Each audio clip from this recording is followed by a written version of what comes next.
Remember seeing the ad for the Regal Apartments in the paper. It's easy for people to look at it and see a dingy, run-down shithole. But me? I saw a place with history and character. I saw a place full of artistic inspiration. Before I knew it, I was the official tenant of apartment 3A. Looking back on it, I wish I had never even unpacked. My new apartment turned out to have more character than I had anticipated. The carpets were occasionally soggy, the pipes were rusty, and I could hear the tenant below me banging against the walls and screaming at the top of his lungs. Sure, there were other problems with the place, but they just added to its charm. They were things I could live with. What I couldn't live with was showering in brown water, mysterious leaks molding the carpet, and obnoxious neighbors. I called the plumber, who arrived just as I was about to have a word with the people downstairs. When I showed him the wet spots on the carpet, he scratched his head and explained that nothing was leaking, and that the reason for the wet spots was most likely due to me spilling something and not realizing it. Did this guy take me for an idiot? I never spilled a thing. He apologized and said that without a leak, there's nothing he could do, so he moved on to the shower.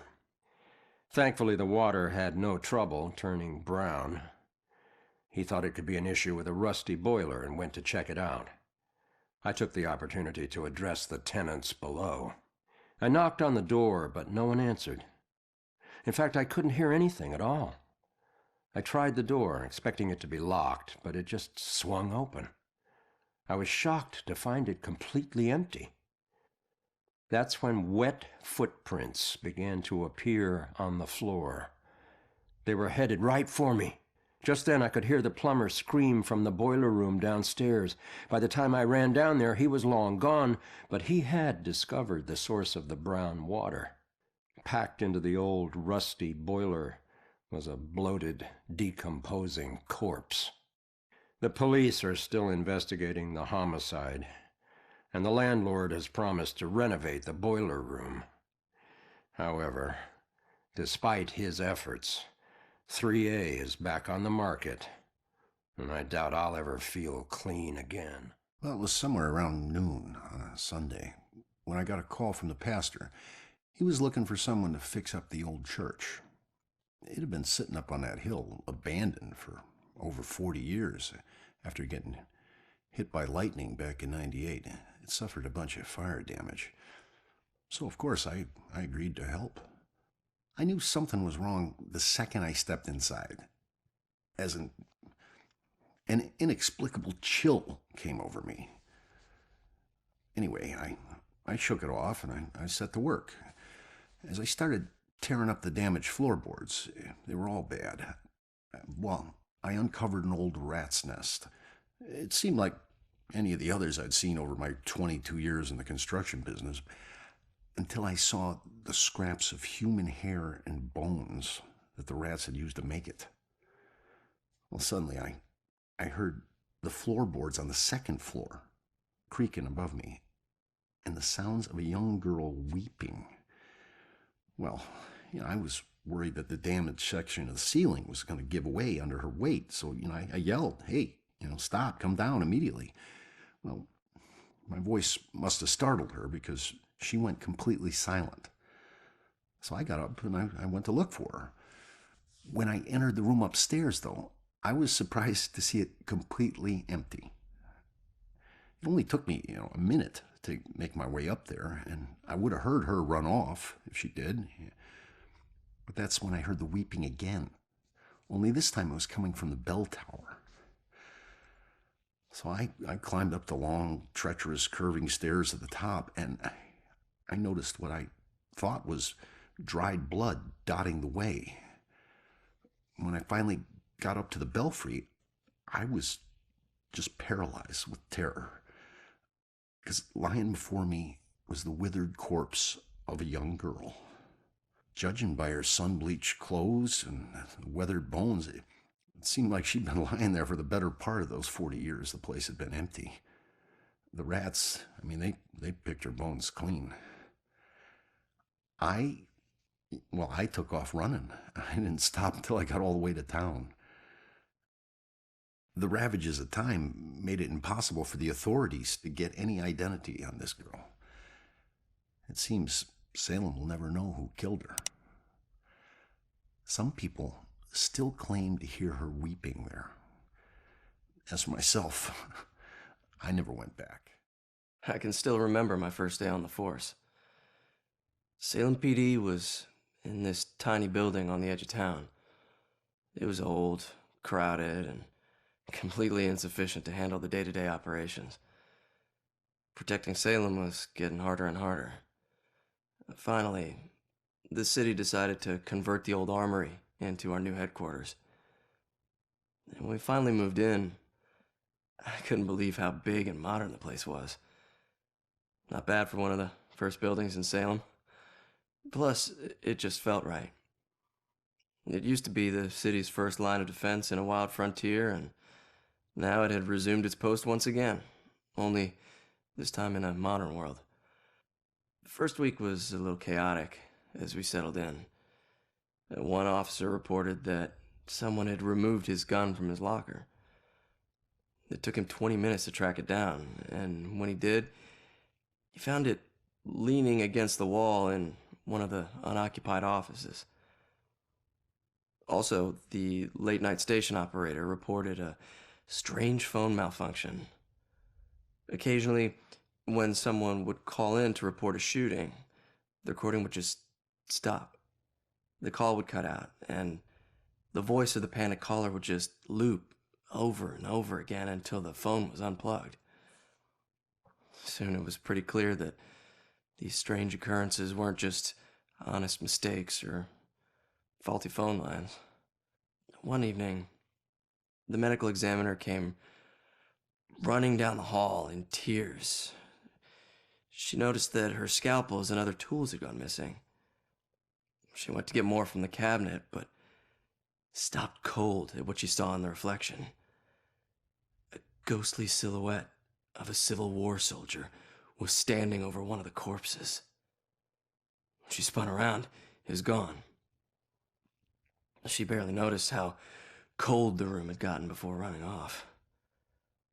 Of course, the guys didn't believe her. Hell, I didn't either, till I saw it with my own eyes. I was working late and got up to get more coffee. As I rounded the corner, I saw it in the reflection of the trophy case. It was staring right at me. He lifted an old, ghostly rifle and pulled the trigger.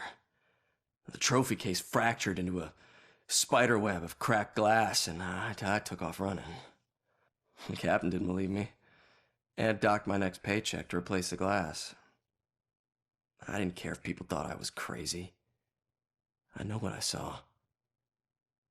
People sometimes ask me if anyone else has seen it since, or if the specter still roams the halls. I always tell them the same thing. I wouldn't know. I transferred to Boston. I've always been a kleptomaniac. It's not that I was lazy or anything, I was just bored. Stolen goods were always more interesting to me. I could just look at whatever it was and relive the exciting memory of the theft itself. Sometimes I was worried that I'd get caught. Other times I was riding an adrenaline rush. But it wasn't until the last thing I ever stole that I truly felt afraid. I remember it like it was yesterday, despite the years I've been trying to forget it.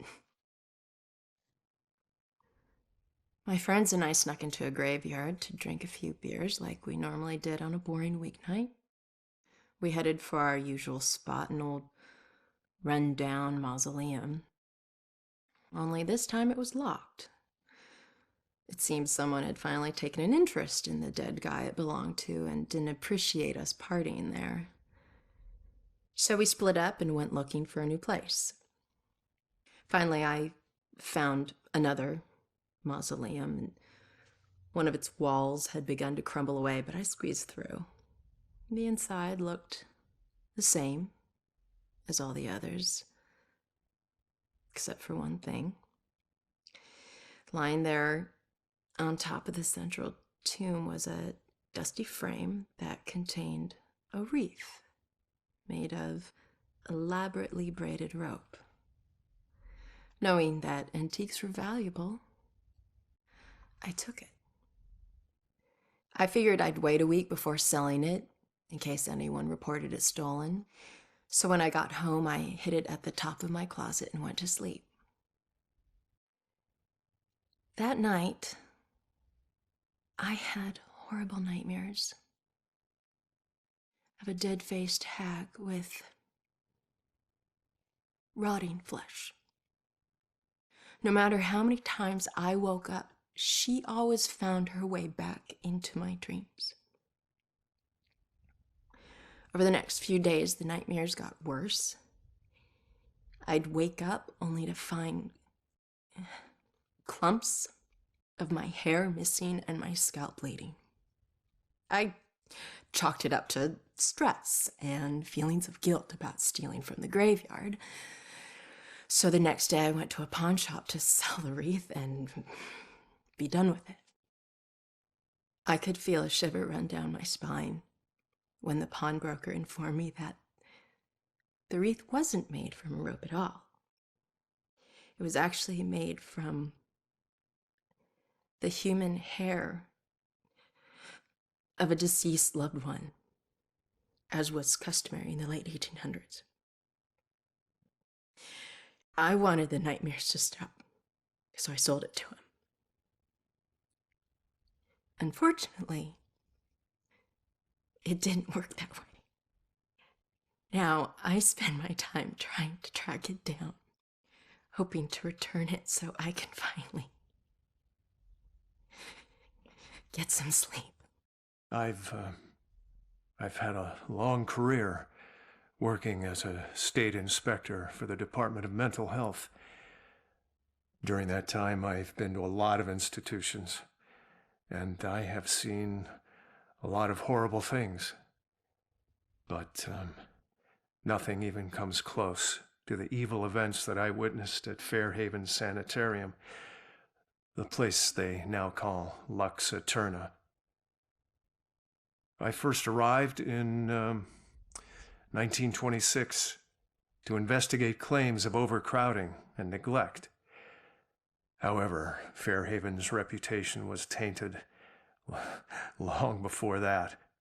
In 1911, Fairhaven opened its doors for the first time.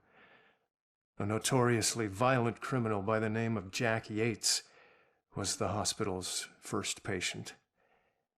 He was to be the shining example of the hospital's ability to cure the mentally deranged.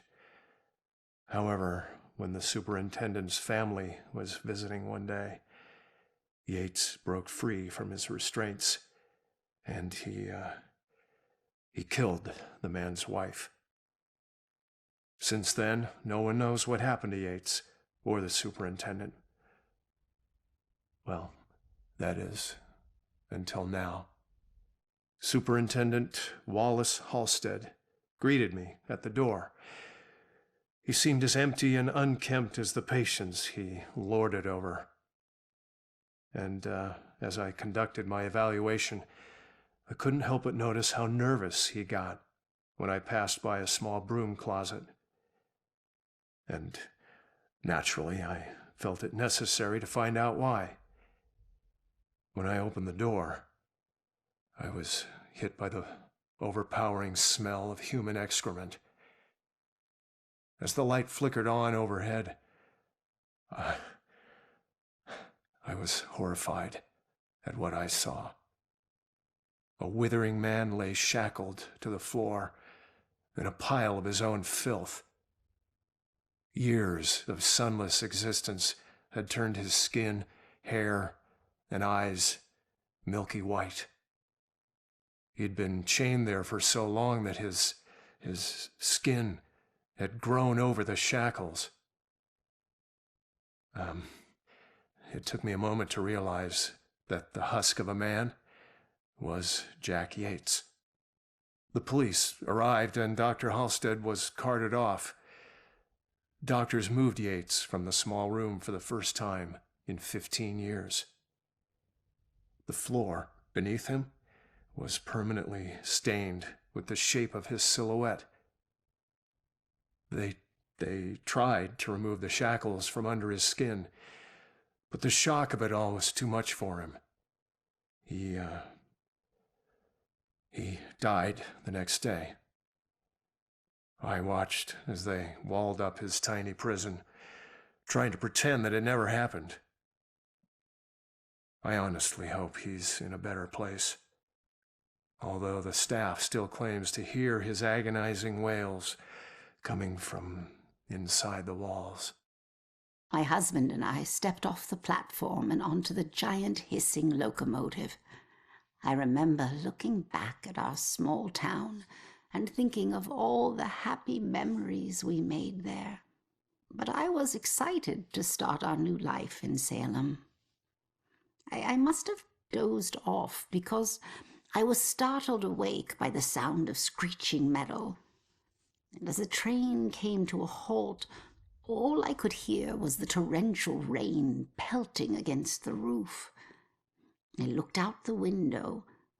There was only darkness. Then came the brightest flash of lightning I had ever seen.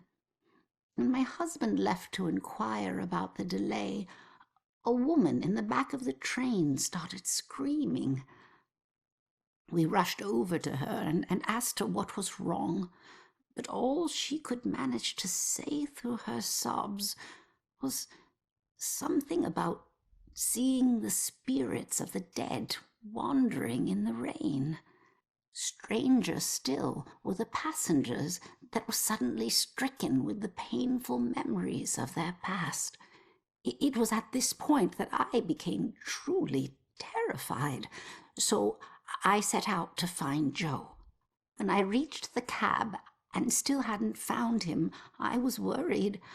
I looked out the front window and saw the train's conductor laboring to move a downed tree from the tracks. And there was Joe, walking up to help. However,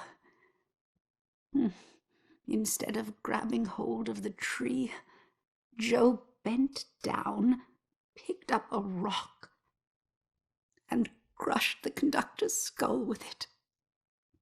When I left the train and ran up to him, I could see that this wasn't the Joe I once knew. Something had taken hold of him, something angry. Then he saw something that terrified him. He dropped the rock and ran off into the woods. However, right before he disappeared into the trees, during a bright flash of lightning, I thought I saw something chasing him, hunting him. I can only describe it as a ghostly spectre, cloaked in black. But more likely than not, it was just a shadow. The authorities spent days combing the woods for Joe, but he never turned up. I tried to go back home, but the memories were too painful. Some nights I lie in bed, tortured by the thoughts of what our life could have been if we had never stepped onto that train. Salem wasn't the most exciting place for a couple of rambunctious 13-year-olds. And playing with my friends after school, they usually required a healthy dose of imagination to spice up the underwhelmingly bleak landscape. To us, Salem's history was just a bunch of creepy stories and tourist attractions.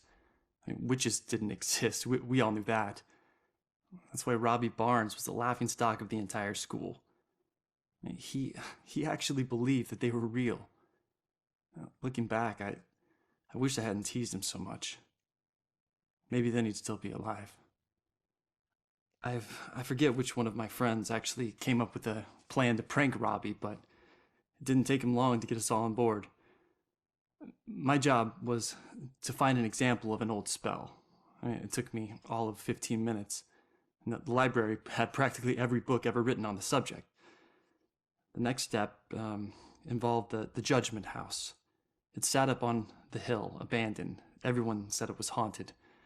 What made it even creepier were the rumors that Judge Hawthorne burned the remains of accused witches in the house's various fireplaces. That's where Robbie comes in. We dared him to sneak into the Judgment House in the middle of the night and collect a handful of ashes from each of the fireplaces. Then he'd have to light some candles, sprinkle the ashes, and read the spell. We told him that if done correctly, the spell would supposedly blow out all the candles. If he agreed to do all this and the candles so much as flickered, we would promise to stop making fun of him. We could see that he was scared, but to his credit, he agreed to go through with it. What we didn't tell him was that we had set up a hidden camera to catch all the hilarity on tape. The next day, Robbie didn't come into school. We assumed he had chickened out and was too embarrassed to face the music. Then I heard that Robbie went missing. I felt the chill run down my spine as I retrieved the tape from our hidden camera. I pressed play and fast forward until I saw Robbie. He was doing just as we instructed him to. But then, a shadowy figure crossed in front of the camera. Robbie turned in horror just as the camera cut to static. When the image finally returned, Robbie was gone. And the only sign that anything had happened at all was the now smoldering fireplace over in the corner. I've all seen them by the side of the road. These unkept, smudged, hopeless people holding cardboard signs. Sometimes they have props, baby stroller, a pet, gasoline can, something to lend credence to the thin fiction that they need money for something other than booze. It was a man with a need gas sign with the red gas can on the ground that I saw when I drove into Salem 6 unlucky years ago today. Tried to ignore him, not making eye contact, but I was stuck at a red light and pretending he wasn't there was getting really awkward. So I reached into my pocket and pulled out $2, rolling down my window just a crack. Here you go, buddy. I pushed the money through the opening of the window. That was when, for the first time, I really looked at his face, or what was left of his face. It was a single eyeball just looking back at me, bulging out of a charred skull. I was absolutely frozen in terror until the blackened shape of uncovered finger bones reached out to take the money. And that's when I let it fall to the ground and slammed on the accelerator. I didn't even care that the light was red. In the time since then, I've picked up pieces of the legend. A shell-shocked war veteran, unemployable and alcoholic, became a familiar sight in Salem, begging by the roadside. Citizens stopped giving him money, thinking he would just move on to a bigger city. He responded by creating one of the most traumatic spectacles in town history, setting himself alight in the middle of town during evening rush hour. Ever since that roadside encounter, I've been seeing little wisps of flame out of the corner of my eye, like brief flashes that are gone as soon as I turn my head, sending nauseated chills through my whole body. Is this tormented spirit following me now? Whether he intends it as a blessing or a curse, I just want to be as far as possible from this horrifying spectacle.